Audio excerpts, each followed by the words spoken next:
Hey, what's up everyone? This is Ashley for FD1111 Ministries. This is a mini series that will be listed in 3 of the playlists here on this channel.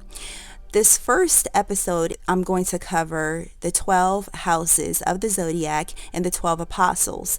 Then from there, I will cover the 12 tribes of Israel and the 12 zodiac houses and the 12 attributes or the 12 parts of the body, which is very symbolic and it's related to the 12 zodiac houses. So I'm very excited about this study. You can use this content for all of your biblical studies to dive into the sacred texts even further. Before I get started on this video, make sure that you do subscribe if you have not subscribed as of yet. You can also check out our blog at www.fd1111ministries.org. First of all, let's just really briefly touch on the topic of the symbols behind the zodiac. So a lot of the symbols represent different aspects of a person's daily life in the Hebrew culture. So Aleph is the ox head, and the ox head is tied to Aries, the ram, also known as a lot of the sacrifices in their culture as far as when it came to rituals. All of it is very symbolic, and of course, we will cover that probably not in this video, but I wanted to throw it out there. So speaking of the ram, Aries is the first sign of the zodiac, the head, and the head, the rock of the church, is Peter, and Apostle Peter is known as the fiery start. He was one of the first apostles that the Christ had to follow him. He's a fisherman. He is part of the inner circle, which consists of 3 apostles, himself and 2 others. Fire energy, the spark. Peter was very stubborn and he had visions of heaven. And visions happen in the mind, in the head, in the dome. Peter's Hebrew name is Kepha, and Kepha is Aramaic for rock or stone, ironically. Moving on to the second house, which is Taurus. A side note with this, we have 2 representations for the second house. We have Luke, which is not technically an apostle, but Luke is one of the figures that's represented on both the World card and the Wheel of Fortune card. That is the ox or the calf. Luke was a physician, and he was one of the 4 evangelists. This is the first earth sign, and it is represented by the Hebrew letter Bet. And Bet is the house, the temple, the tent, the tabernacle. Now the second house represents not just the earth energy, but also the bread, like the bread of heaven, the bread of life. And the bread of heaven is a reference to Christ, but also the bread of heaven is manna. And manna is connected to the apostle of this house, Philip. Philip was present when they fed the 5,000. One of his symbols is bread and fish, and he was the one that pointed out that Christ is the Lamb of God. The third house is the house of Gemini, and Gemini is known as the twins. This apostle that rules this house is Thomas, also known as Doubting Thomas. His name in Greek is Didymus, meaning twin. Guys are known to change their mind, and with this, Doubting Thomas being a dual-minded individual or archetype, he is also connected to Judas or Judas Thomas. That's another name that he is known by, and we know that Judas or Judas is known as the betrayer, which we're going to get to him later on. Thomas is also known as a builder, representing the square, and this is a steel measuring tool. This can segue into what they call Freemasonry.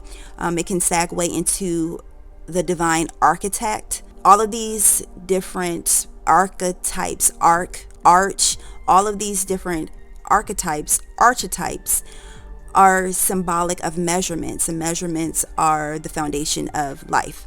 The fourth house is the house of Cancer, Lesser James, known as the pillar, and the first to see Christ ascend. And the fourth house, Cancer, is known as the ascension sign.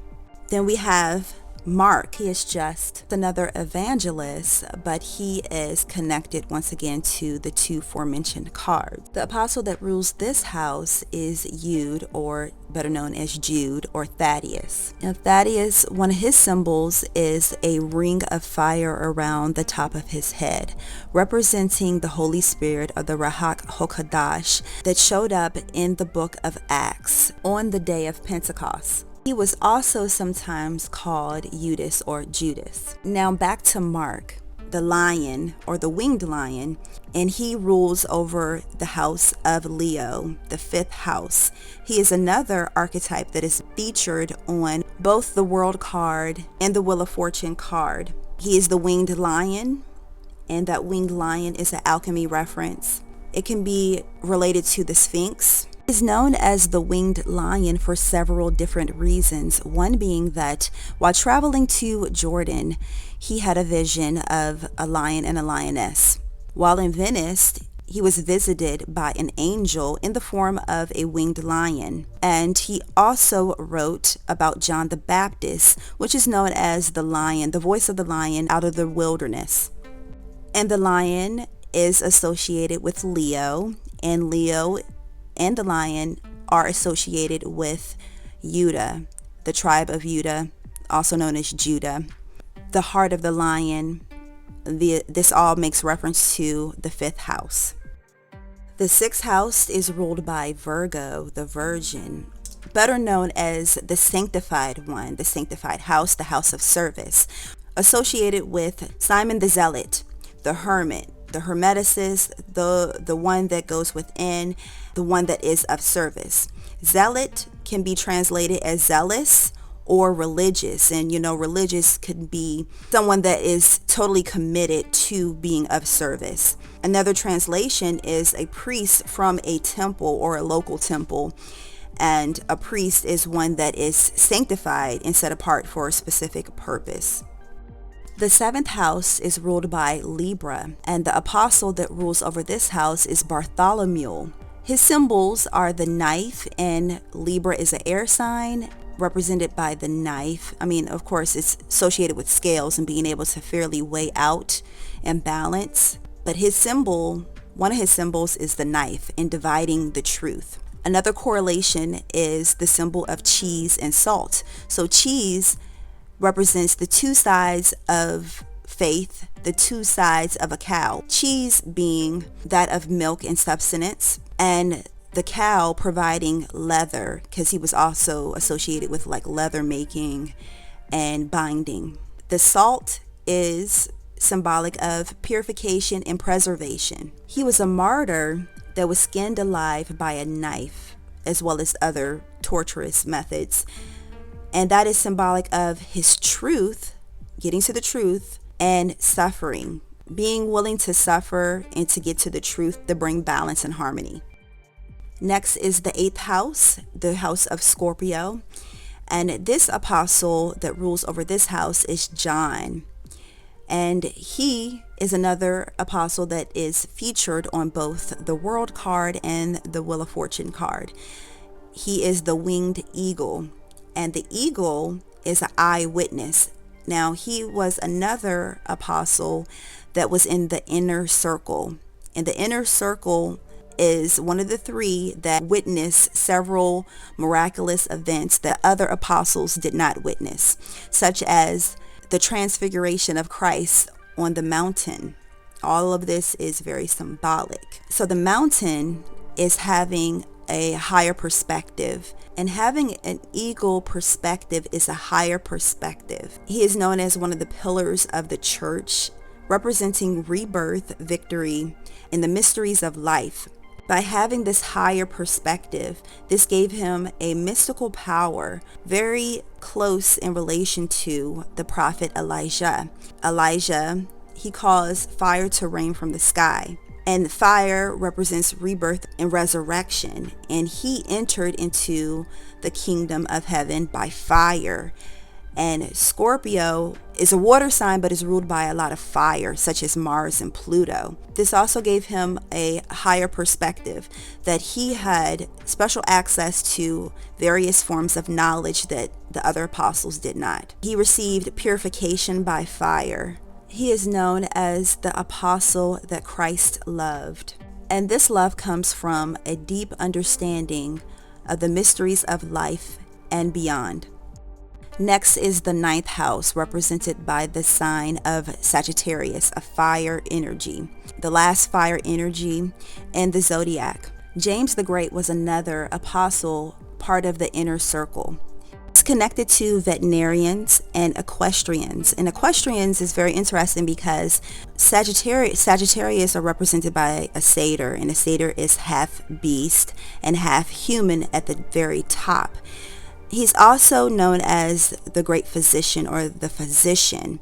In pharmacy and pharmacia is connected to the 9th house.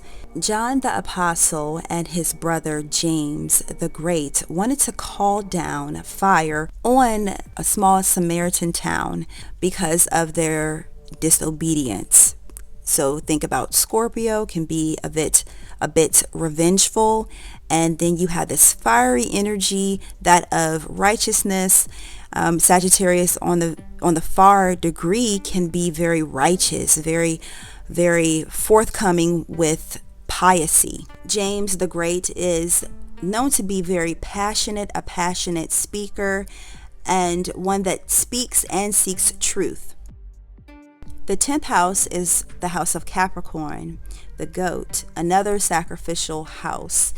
Here, this house is ruled by the apostle Andrew, the brother of Peter, both being fishermen. He's associated with protection and worksmen and craftsmen, such as miners. Miners are a reference to what happens in the mind as we dig for the gold within our inner mind. This is the alchemy reference. This also represents the 3 deacons of Capricorn, as the Capricorn it's not just related to the mountain goat, but it starts off as the crocodile, representing the animalistic nature of Capricorn, and ascends to the unicorn on the top of the mountain. And mining, miner, and mountain are all references to measurements. One of the primary symbols for Andrew was the cross, but like an X cross, called a saltire. Sal, S-A-L, the first part of the word, represents salvation, and salvation is connected to salt, another reference to purification and protection, one of his qualities. Next is the 11th house, the house of Aquarius, ruled by Matthew, the man, and that is the last representation of the 4 creatures on the card, on both the World card and Wheel of Fortune card. Matthew is one of the 4 evangelists.